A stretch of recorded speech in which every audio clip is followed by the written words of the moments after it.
So each project team develops its own team culture.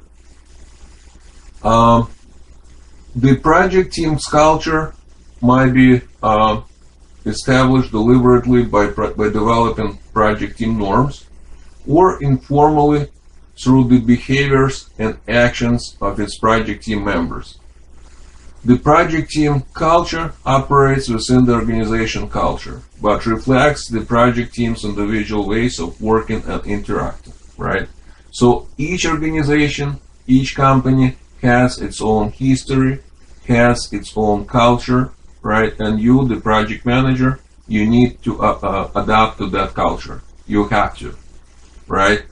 So PMI provides you with the guidelines, right? But each organization is different, and you need to you need to adhere to the local organization's culture, right? In order to work there, right? That's important.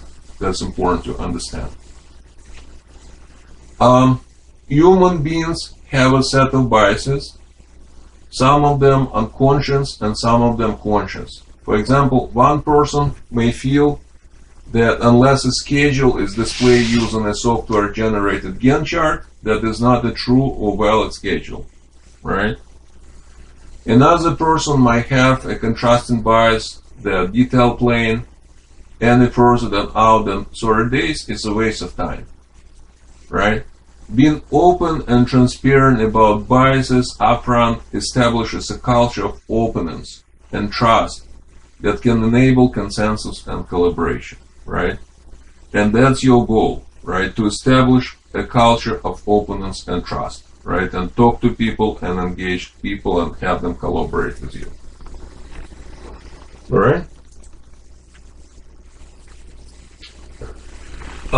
The project manager is a key in establishing a safe, respectful, non-judgmental environment that allows the project team to communicate openly. One way to accomplish this is by modeling desired behaviors, right? And let's talk about those desired behaviors. Number one, the desired behavior is transparently. Being transparent is how one thinks, makes choices, and processes information that helps others to identify and share their own processes. This can extend to being transparent about biases as well, right? You know, you are not the boss. You are not a supervisor. You are a project manager, right? You help your team members to accomplish what they need to achieve, right? And you have to be transparent with them. You have to be transparent with them. That's important. The next desired behavior, right, I'm going to point it, is integrity.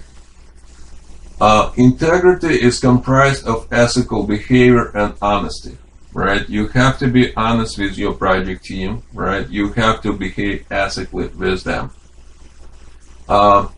Individuals demonstrate honestly, right, by surfacing risks, communicating their assumptions and basis of estimates, delivering bad news early, ensuring status reports provide an accurate depiction of the project status, and in many other ways. Ethical behavior, right, and that's super important, we behave ethically. Ethical behavior can include surfacing potential defects or negative effects in product design, disclosing potential conflicts of interest, ensuring fairness, and making decisions based on environmental, stakeholder, and financial impact, right? So we have to be ethical professionals, right? That's paramount. We have to be ethical and integral people, right? That's very important.